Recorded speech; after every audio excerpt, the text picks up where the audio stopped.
What it do? Bedtime crew. Hey man, listen, today I'm here to talk about UFC Nashville. I'm going to be giving you guys my full card predictions. This is a pretty underrated fight night card. I think it's actually pretty solid, and I think it will be decently entertaining. I mean, we've got Derrick Lewis in the main event. Talison to Sherrier. I don't know this kid, but apparently he's pretty good. Steven Wonderboy Thompson's here. Calvin Kattar. Nate Landwehr. Vtor Patino. Junior Taffer's on this card, I believe.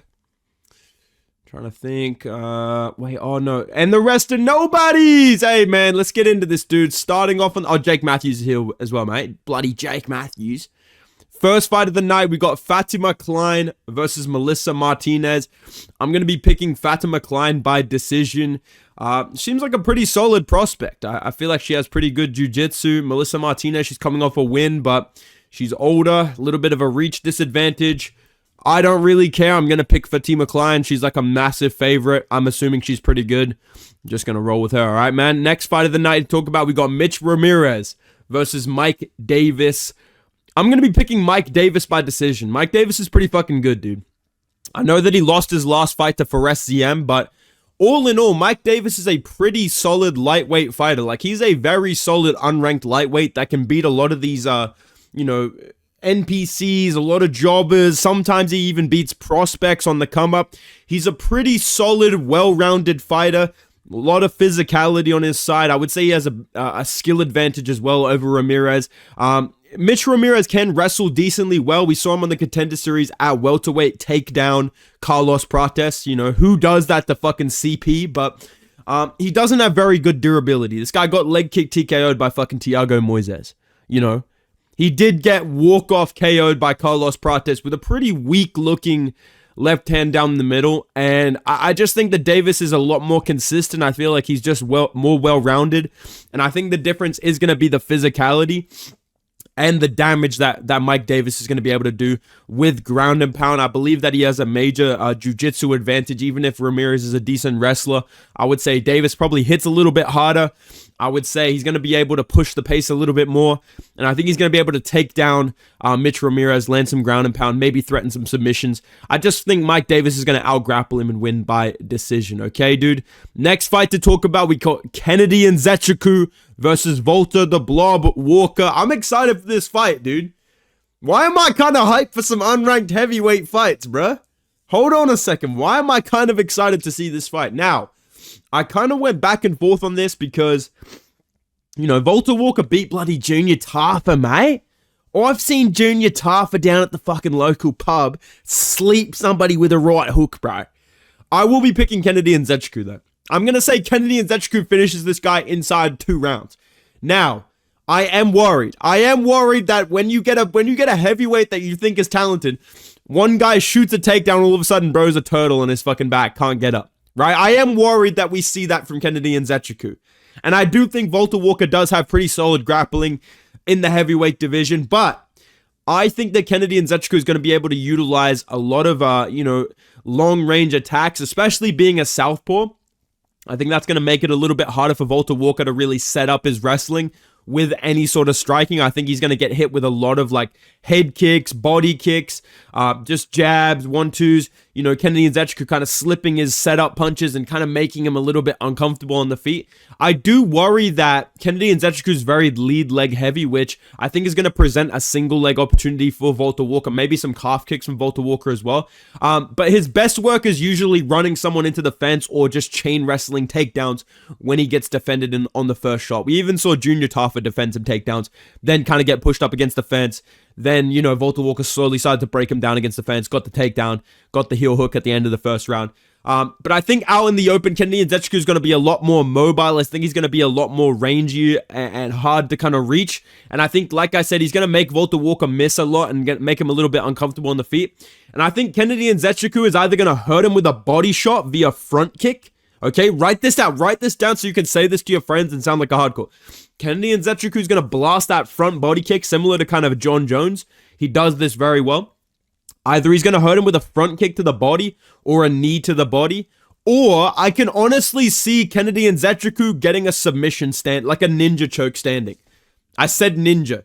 I could see him getting a standing guillotine against Vtor Walker, similar to what he did against Devin Clark, because Vtor Walker is a bit of a blob, and he will just pin him against the fence if he fails a takedown. I think that might set up a guillotine or a ninja choke attempt from Kennedy Nzechukwu. I'm going to say Kennedy Nzechukwu wins inside 2 rounds. Like I said, either a front kick to the body, maybe follows up with a big right hand, drops him, or knee to the body, follows up, or standing kind of guillotine ninja choke attempt from Kennedy Nzechukwu. I'm going to say Nzechukwu does get this one done, but I am a little bit nervous. I do think Vtor Walker could blob him. Next fight of the night, fucking Lauren... Bro. How the fuck is Lauren Murphy still in the UFC, dude? I'm sorry, bro, but come on, man. Come on, dude. Are you fucking kidding me? Lauren Murphy's still here? I'm picking Eduardo Mora, bro. I don't even know Eduardo Mora, dude. I'm picking her by TKO via ground and pound.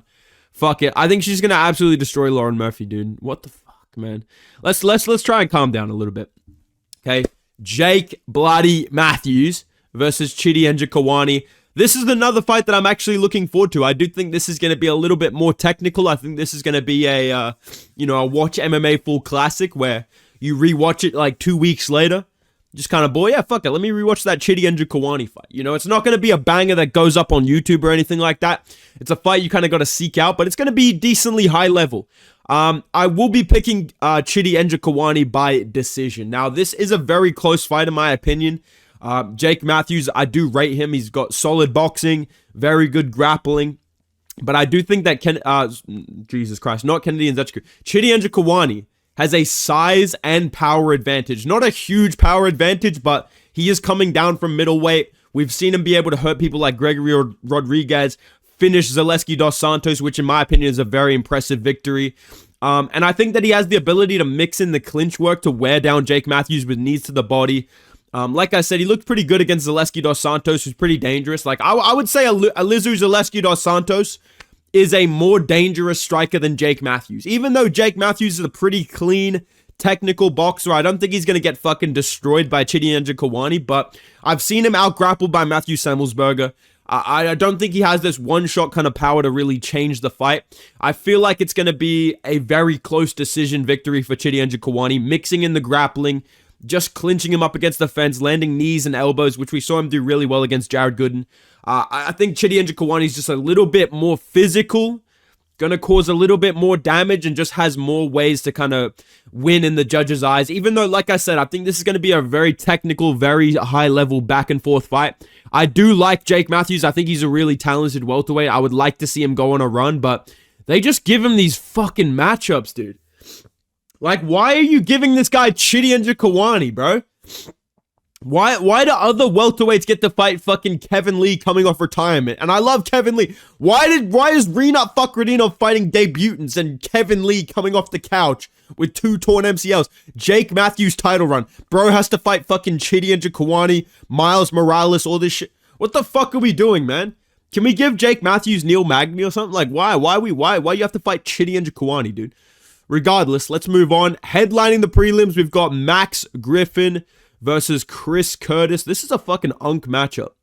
This is a major unction happening in the welterweight division. I'm looking forward to seeing Chris Curtis at welterweight. I feel like it, with the reduced salt levels with the weight cut, maybe we see a new man in Chris Curtis, but I do think he's going to win this fight. I'm going to say Chris Curtis does win by unanimous decision. Now, I think it's going to be a somewhat close fight, like a 29-28, but I just think Chris Curtis is like, he's going to have a bit of a speed advantage. He's going to have a skill advantage on the feet. I think they're pretty even on KO power. I maybe lean slightly towards Chris Curtis in terms of power, but we've seen Griffin be pretty dangerous on the feet. Like, he's knocked out fucking Song Kenan. He was a pretty, he had a pretty competitive back and forth fight with Michael Morales. He does have decent boxing. He does have decent power. But I think in a primary boxing matchup against someone a bit slower and a little bit more stiff on the feet, like, this guy was kind of getting tagged up by Michael Chiesa. I think Chris Curtis is going to be able to match that. I think Chris Curtis is going to be able to, outbox Max Griffin a little bit, land his jab, flick out some front kicks to the body, feint at range a little bit, 1-2, slip, left hook on the end, using a little bit of that speed and that skill advantage. He has pretty good defense. And I think that Chris Curtis, when he's fighting someone that doesn't know how to move their feet laterally or kick, or wrestle or fucking, like, again, move around the octagon in some sort of movement pattern, I think Chris Curtis usually wins that fight. If you're just standing in front of him, boxing with him, he's probably going to beat you.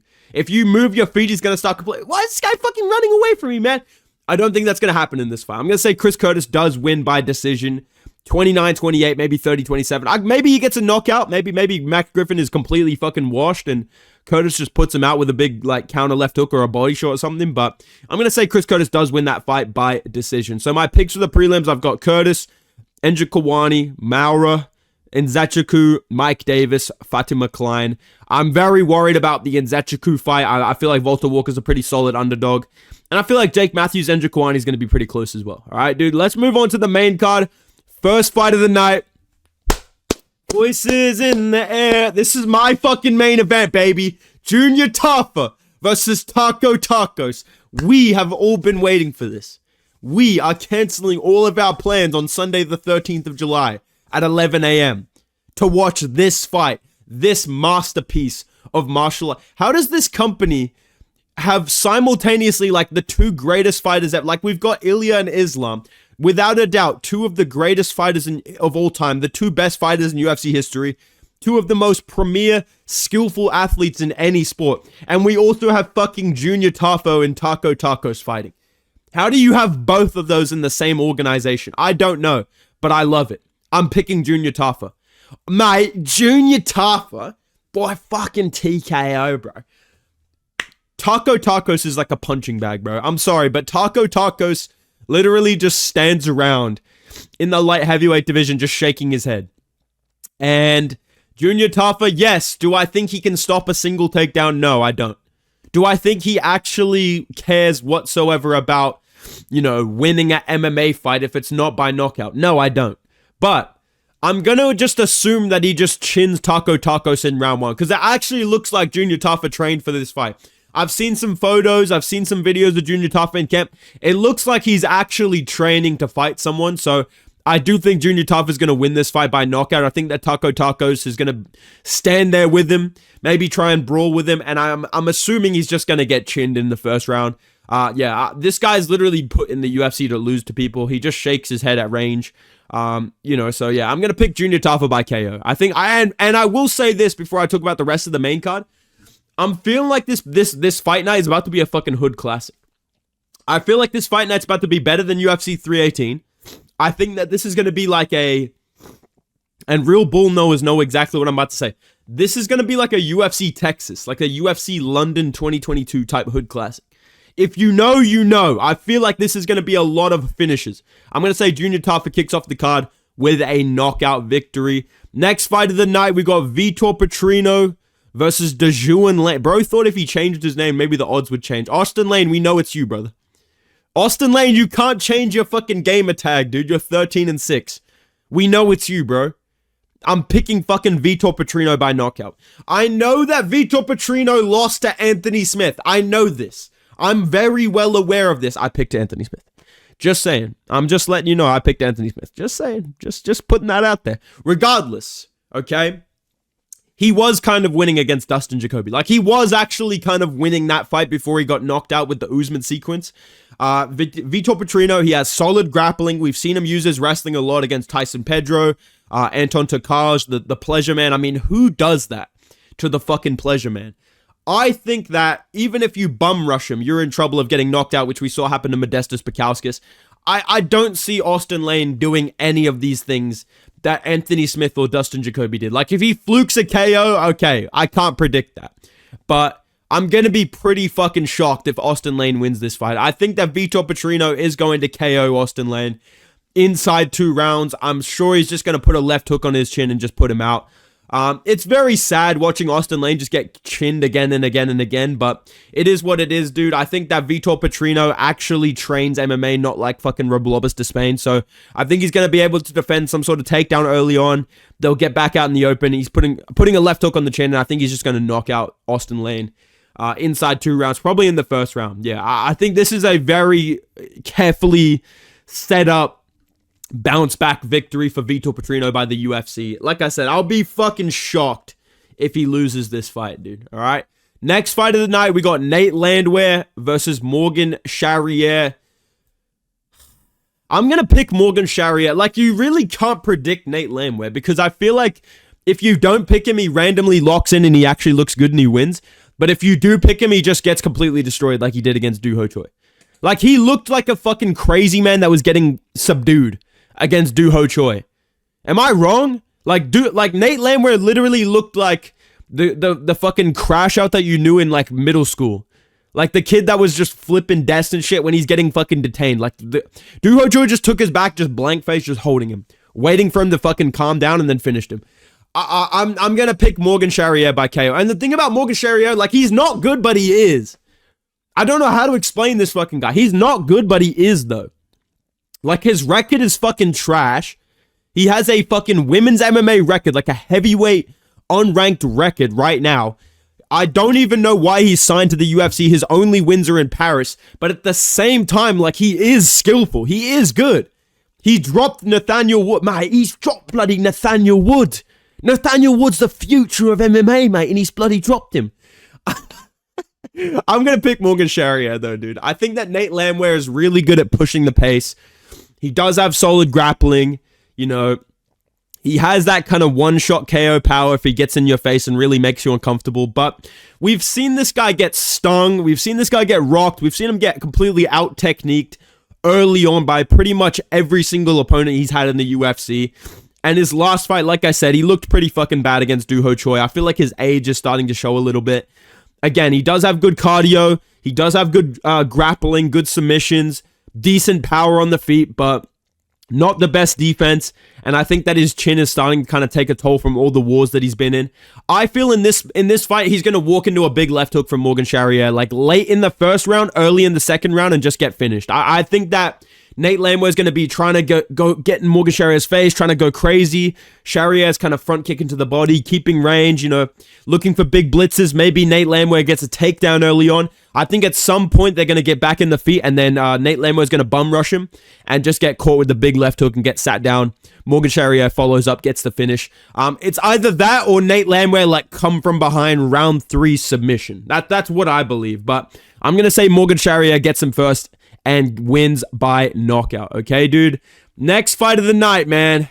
Calvin Kattar versus Steve Garcia. 33-year-old prospect, by the way, guys. Just saying. I'm picking fucking Calvin Kattar, dude. I'm picking Calvin Kattar. I'm sorry. I rewatched a lot of Steve Garcia fights. I'm not buying this fucking win streak, dude. I'm not buying this fuck. And yes, he did knock me out to start off the win streak. I am Chase Super, guys. I know he knocked me out to win this win streak. Congratulations, kid. But Steve Garcia, I see him as like a Sergey Pavlovich if he was at featherweight, which is not a good thing, by the way. I really feel like you can look at all of these wins that he has, and you can see either the guy just, instead of grappling with him, they just choose to brawl with him, or, you know, the last fight, Kyle Nelson, just blatant back of the head shots, just blatant back shots against Kyle Nelson. I mean, it is what it is. Or just fighting chinny randoms, whereas Calvin Kattar, yes, he is old. Yes, he's on a fucking losing streak, but it's not against bad competition. It's against, like, Arnold Allen via injury, right? We don't know how that fight would have looked if it got to round 2, round 3, round 4. We don't know, right? He beat Giga Chikadze. He lost to fucking, like, he's only losing to good people. That's basically what I'm trying to say. Yusuf Zalal is ranked. He won the first 2 rounds. He lost the 3rd round very clearly. Calvin Kattar walked him down. Took really no damage in that fight as well. Like, he did get pieced up, but he didn't really get rocked or he didn't look chinny or anything like that. And I think that Steve Garcia, he's going to be at a huge technical disadvantage. Like, the thing with Calvin Kattar, like I said, he's old, but he's not getting finished. Like, he's getting out-grappled. He's getting, like, out-skilled against these guys over 3 rounds. Whereas in this fight, basically the only way I see it going is either Steve Garcia knocks him out in round 1 or Steve Garcia loses. And Steve Garcia just comes out there swinging fucking hooks. Like I said, he reminds me of, like, Sergey Pavlovich against a skillful, lighter weight class. So I don't think it's going to carry him very far. And I think that Calvin Kattar is going to start out really slow, using his jab, making Steve Garcia miss, just being patient, looking for counter elbows. He has really good counter elbows. He does have solid grappling, good takedown defense. And I feel like once he survives the first round, I think he's just going to piece up Steve Garcia. I think he's going to start really snapping his head back with the jab. Maybe we see Steve Garcia slow down a little bit after, trying to get a finish early on, trying to get a takedown maybe. Make something happen off that. I really feel like Calvin Kattar is going to be able to counter with elbows. I feel like he's going to be able to land some good jabs. And make no mistake, I'm going to be worried as fuck in the first round. Like, Steve Garcia in the first round is super dangerous, but I cannot recall a fight where Calvin Kattar just got straight up dominated in the first round. Like, just smoked, like completely finished, like knocked out. You know what I mean? Even the fights that he's lost by decision, Renato Moicano pieced him up, Moicano has solid boxing. I don't think Moicano is this high-level striker, but he's more technically clean than fucking Steve Garcia. Max Holloway. Are you really going to put, dude, Max Holloway almost finished him, bro. Steve Garcia by knockout. I just don't see that. I feel like Steve Garcia is going to go out there trying to brawl, and Calvin Kattar is going to be able to counter him with elbows, move around on the outside. He now has Faraz Zahabi coaching him, which I think is an underrated factor to consider. We saw Rob Font win his last fight against Gene Matsumoto, and, he had Faraz Zahabi in his corner for the first time. He looked pretty good. I think that Calvin Kattar is going to lose the first round. Maybe he does get rocked. Maybe he does go a little bit jelly-legged, but I think he's going to be able to survive, and I think he's going to win round 2 and 3, walking down Steve Garcia, who does slow down a little bit. I know it's a risky pick, but I'm going to say Calvin Kattar by decision, winning round 2 and round 3. He does take a little bit of damage, but he has a pretty solid chin. We haven't seen him really dropped or knocked out. And I think Steve Garcia has had a couple of favorable matchups. His last fight, like I said, it was back of the fucking headshot. So if this guy dishes out some back shots to Calvin Kattar, maybe that's what does it. But I'm going to say Calvin Kattar is not that washed, okay? One rule that I'm going to start living by now is if you're not washed, I'm not going to pretend you are. I need to see physical evidence of you being washed. Calvin Kattar is not washed. I don't think he's that washed where he gets smoked by Steve Garcia. I don't rate Steve Garcia. So let's move on, though, to the co-main event. Speaking of washed, we've got Stephen Wonderboy Thompson versus Gabriel Bonfim. I'm going to pick Bonfim by submission, dude. I'm going to say Bonfim round 3 submission, but I think it'll be a close fight. I think Wonderboy will be winning and then get submitted. Like, I think Wonderboy is at that stage in his career where he can still kind of hang with these guys, but there is like physicality things that are catching up to him. I do think he's lost a little bit of speed and a little bit of power, if he ever really had that much. He's had some knockouts with head kicks and stuff like that, but we don't really see Wonderboy hurting people with punches. And I do think that Wonderboy against a grappler like Bonfim, he's going to be using his side kick. He's going to be using leg kicks. But Bonfim, I think he's going to be patient. I do think Wonderboy will be winning this fight because Bonfim's best work since he lost to Nicholas Dalby, he stopped kind of being a pressure fighter, just trying to get a finish early on. He's become a lot more patient, a little bit more of a counter fighter almost, where, he's just using feints and long-range weapons like kicks, long jabs, feinting at range against more aggressive opponents like Ange Lusa, Chaos Williams, whereas Wonderboy, he's going to be a lot more calculated. I think Wonderboy's going to be landing leg kicks. I think he's going to be landing side kicks. But I think the blitz of Wonderboy is going to get him in trouble against Gabriel Bonfim. I think he's going to blitz into Bonfim. His hips are going to square up, trying to land some punches. And I think Bonfim's going to get takedowns off of that. Now, Wonderboy does have very good takedown defense. We saw against Buckley and Shavkat. He was able to defend a lot of takedowns early on. But as the fight goes on, if you continue to wrestle Wonderboy, you can take him down. You can out-grapple him. We saw it from Gilbert Burns. We saw it from Bilal Muhammad. We saw Shavkat Rakhmonov kind of, wear on him in the clinch, take him down. And when Wonderboy gets taken down, he does give up his neck. We saw him give up his neck a lot against Shavkat Rakhmonov. He almost threatened a rear naked choke as soon as he took him down. Eventually got him in the end of the second round. Bilal Muhammad had his back for a lot of that fight. Gilbert Burns, he kind of just showed up and didn't give up any submissions. He probably would have got submitted if he tried to get back up to his feet. And I think against Bonfim, we're gonna see Bonfim just being patient at range with the jab, looking for big calf kicks. Wonderboy's going to be landing side kicks. I think he's going to be doing well early on, but I think he's going to blitz in. And as the fight goes on, he's going to slow down a little bit. I think one of these blitzes, he's going to shoot in to try and land a big right hand on Bonfim, and he's going to get taken down. I think Bonfim's going to duck under the blitz, whip around. They kind of spin for a little bit. Bonfim sits him down. Wonderboy goes up against the fence. And then I think that, honestly, he's either going to give up a rear naked choke trying to get back up, Or Bonfim's going to jump a guillotine or a DAS, get a round 3 submission. Maybe it's 2-0 Wonderboy, maybe it's 1-1 going into that 3rd round. I do think it'll be competitive. I think Wonderboy is obviously going to outstrike him early on. But yeah, I think at some point Bonfim's going to get on his neck and win by submission in round 3. All right, dude. But again, this is a risky pick as well. I feel like Wonderboy is very underrated. I feel like he definitely could win this fight by decision. But I'm going to pick Bonfim, all right, man? Main event, dude. Props to the fucking UFC, man. Just putting on the highest level matchups we've ever seen. I mean, to give us 2 masterclasses on one, like Taco Tacos versus Junior Taffer should have headlined this fight. But instead, we get this generational fight. Talison Teixeira versus Derrick Lewis. I mean, what a fucking scrap, man. I'm picking Talison Teixeira, dude. I'm going to pick Teixeira by KO in round 1. I feel like Derrick Lewis does not actually care about winning or fighting to the best of his abilities. Like, he has gotten in better shape lately.